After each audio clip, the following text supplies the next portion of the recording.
안녕하세요. 대단히 반갑습니다. 동물들도 말을 한다. 김진우. 우리가 동물 세계의 통신 수단을 관찰해 보려는 것은 그것이 인간의 언어와 질적으로 다른가 아니면 양적으로 다를 뿐인가 하는 것을 규명하려는 데도 그 목적이 있지만, 또 하나의 중요한 목적과 의의는 인간의 언어의 기원을 동물세계의 통신수단에서 찾아볼 수 있는가 하는 것이다. 다윈의 진화론에 입각하여 인류가 원류에서 진화되었다면 인간의 언어도 원숭이의 통신수단에서 진화된 것일까, 아니면 계통의 진화와는 관계가 없는 다른 요소들이 언어 발생에 작용했는가? 이러한 물음에 긍정적이로든 부정적으로든 대답할 수 있기 위해서는 동물 통신 수단을 관찰해보지 않을 수 없다. 학자들에 따르면 어류는 약 10에서 15가지, 조류는 약 15가지에서 25가지, 그리고 포유동물은 약 20에서 40가지 신호를 쓰고 있다고 한다. 인간의 언어에도 적어도 수만에서 수십만의 단어가 있음을 상기해보면 동물의 단어수는 인간의 그것에 비해 비교가 안 될 만큼 적다는 것을 알 수 있다. 그래도 인간과 동물의 언어 차이의 신호, 단어의 많고 적은 뿐이라면 그 차이는 양적인 차이밖에 되지 않는다. 그러나 인간과 동물의 근본적 차이는 양적인 것이 아니라 질적인 것이다. 과연 그러한가를 코넬 대학의 교수 찰스 하게트라는 언어학자가 지적한 언어의 구성 자질 몇 가지에 입각하여 관찰해보자. 1. 이원성.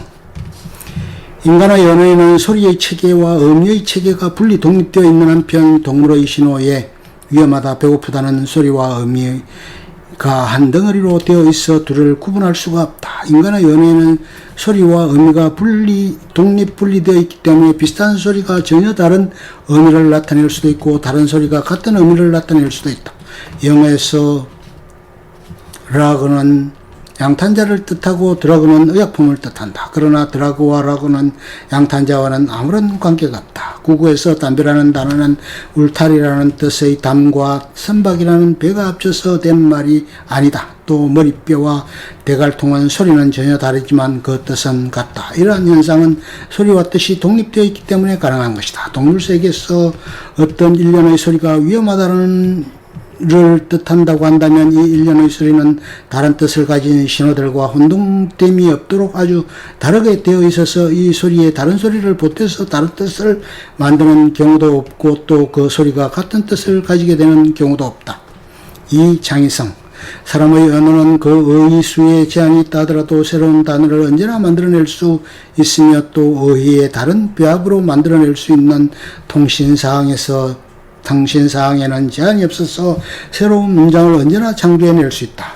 그러나 동물의 통신 내용의 목록은 선천적으로 규정된 한계를 벗어나지 못한다. 예를 들어 국어의 그녀, 고팅, 옥덜매 등과 영어에서 나이론, 레이저스, 비디오 등의 단어는 최근에야 생긴 새로운 말들이며, 다음과 같은 문장은 지금까지 아무도 들어본 사람도 없겠지만 선뜻 할 수도 있고 또 그 뜻을 이해할 수도 있다. 그 실현의 가능성이야 어떻든 간에 나는 보라색 코끼리가 포니 택시를 타고 종로에서 광화문 쪽으로 가는 것을 보았다.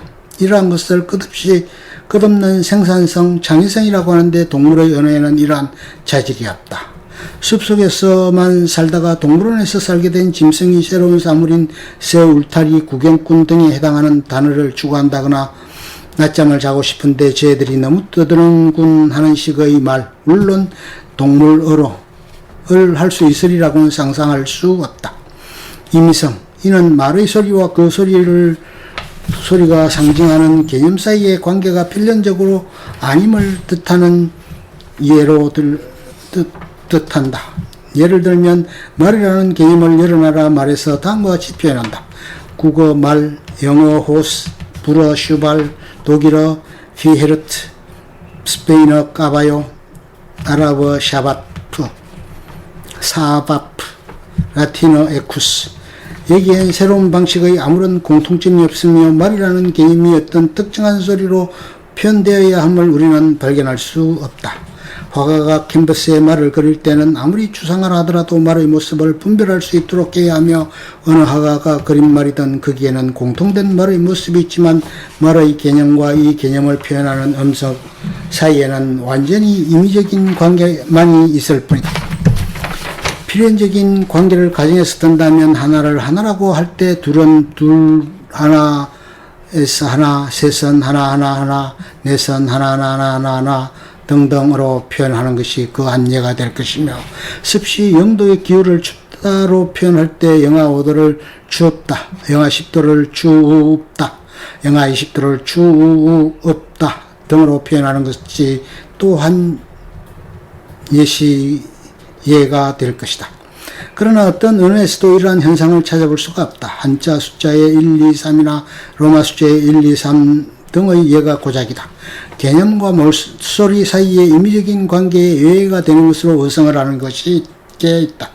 동물의 울음소리를 흉내내는 멍멍, 꽃기어, 뻐꾹 등과 사물이나 자연의 소리를 흉내내는 출렁출렁, 물결, 핑핑, 팽이, 땡땡, 종 등이 그 예이다. 그러나 이러한 의의 숫자는 극히 제한된 소수이며 이러한 소리들조차 각 나라 말마다 그 상징 방법이 다른 경우가 많다. 개들이 몇 나라 말로 어떻게 짓는가를 다음 예를 들어보라. 국어 멍멍, 영어 바우바우, 러시아어 가부가부. 이 예들에서 우리는 어성어도 소리의 상징이 지나지 않으며 실제 소리와는 거리가 먼 것임을 알 수 있다.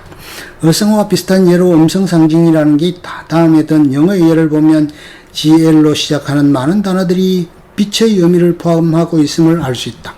글레어, 섬광, 눈부시게 빛나다. 그림, 미강, 반짝 빛나다. 글리터, 광채 반짝이다. 글로스, 광택, 윤기. 글리스턴, 반짝거리다. 글림머, 깜빡이다. 글린트, 번득이다.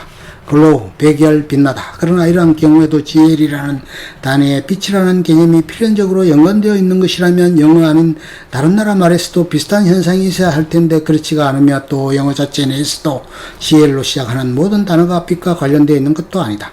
그레스, 유리, 글라이드, 미끄러지다, 글로브, 손장갑, 그로티스, 성문, 그로튼, 대식가 등의 단어가 있는가 하면 오히려 그로시셜, 냉담한, 글룸이, 암흑의, 우울한, 글룸, 음산한 등의처럼 빛과는 전혀 반대의 의미를 보여주는 단어도 있다. 결국 소리와 그 뜻의 관계는 전혀 임의적인 것이라 하지 않을 수 없다.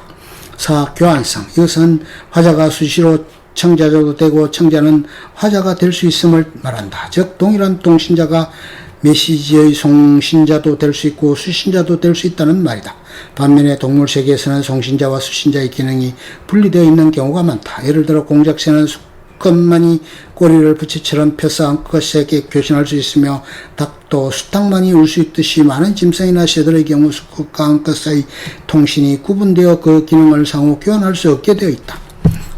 전위, 인간의 언어는 지금 여기를 떠나 과거 미래 또는 가까운 곳과 먼 곳에서 일어났던 사항들을 서술할 수 있으며 사실 무건의 거짓말도 할 수 있으나 동물세계의 언어는 현재와 현장에 관한 것을 통신하는 데 국한되어 있을 뿐이다. 이러한 사실을 영국 철학자 버트란트 러셀은 비유로 잘 말해주고 있다. 걔가 아무리 웅변술이 좋다 하더라도 자기 부모는 가난했지만 정직했노라고 찢어서 말해줄 수는 없다. 문화적 전달. 이것은 어느 전생이 문화적이지 유전직이 아니라는 말이다. 즉 한 어린애가 한국어를 하는 것은 그 부모가 한국인이거나 한국어를 하기 때문이 아니라 한국어 문화권 내에서 언어를 습득했기 때문인 것이다. 한국어를 하는 것은 한국인 부모에게서 태어난 아이라 하더라도 낳은 지 얼마 안 되어 미국으로 이민을 가면 영어를 배우게 되기 마련이다. 즉 어떤 언어를 하게 되느냐 하는 것은 어떤 문화권 내에서 언어를 습득하느냐에 달려있지 부모에게서 어떤 혈통을 유전받았느냐 하는 것과는 전혀 관계가 없다는 말이다. 그러나 동물의 세계는 그렇지가 않다. 새든 짐승이든 유전적으로 신호의 목록이 이미 결정되어 아시아의 참새나 유럽의 참새나 미대륙의 참새나 그 지저귀는 소리는 같고, 참새가 까치들 틈에서 자랐다고 해서 까치 소리를 낼 수는 없는 것이다.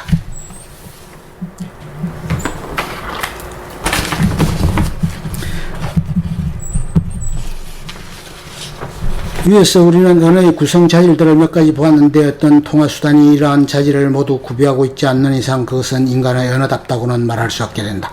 그러니까 인간만이 언어의 소유자라는 말은 동물세계의 통신방법에서는 위와 같은 자질들을 발견할 수 없다는 말이 된다. 이것이 사실인가? 이 대답을 우리는 동물세계에서 신통하다 할 만큼 가장 발달된 꿀벌의 통신방법과 진화론적으로 인간과 가장 가까운 친척이라는 침팬지에게 인간 언어를 가르쳐 주려던 노력의 결과가 어땠나 하는 것을 살펴봄으로써 얻어보기로 한다. 그런데 이에 앞서 우리는 그럴듯한 경우들을 먼저 제거하지 않으면 안 된다. 예를 들어 앵무새가 안녕하세요, 제 이름은 미나예요, 안녕히 가세요 등등의 문장을 똑똑히 발음할 수 있다 하더라도 이 앵무새가 국어를 말할 줄 안다고는 할 수 없다. 문장의 뜻을 전혀 모르고 외운 문장을 기계적으로 되풀이할 뿐이기 때문이다. 이는 우리가 뜻도 모르는 헝가리 문장을 두어 개 외워서 발음했다고 해서 헝가리어를 할 수 있다고 말할 수 없음과 같다.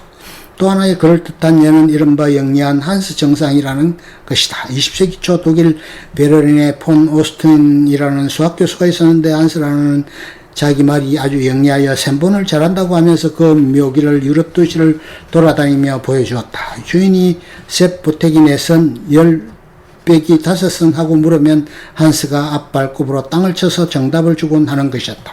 소문이 너무 자자해지자 과학자들이 이를 조사해 보았더니 말이 보태기, 빼기 등을 할 수 있을 만큼 영리했던 것이 아니라 정답이 가까워지면 주위의 군중들의 얼굴 표정이나 태도가 조금 바뀌는 것을 눈치채고 그때 발굽으로 땅을 치던 동작을 멈추더라는 것이다.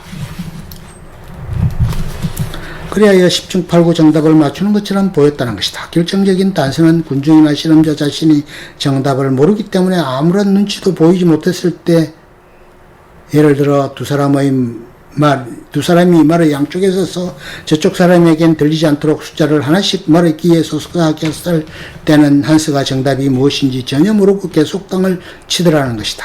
한스가 영리한 말이었지만 숫자를 세고 말을 알아들을 수 있을 만큼 영리하진 않았던 것이다. 영리한 개가 앉아 이리와 악수 등등 주인의 말을 잘 알아듣고 복종하는 경우도 영리한 한스 정상에 불과하다. 개가 이러한 말의 뜻을 알고 행동하는 것이 아니라 훈련받은 대로 맹목적으로 행동하는 것이기 때문이다. 앉아 이리와 악수라는 의 대신 하나 둘 셋 시나 쿵 딱 띵이라는 신호로 처음부터 훈련시켰더라면 쿵 하면 앉고 딱 하면 오곤 했을 것이다. 뿐만 아니라 주인이 내가 앉아 해도 앉지마 하고 말해도 그 문장 속에던 앉아라는 말 때문에 개는 앉을 것이다. 음식이 안 보여도 종소리만 나면 침을 흘리던 파블로프의 개와 다를 것이 무엇이 있는가?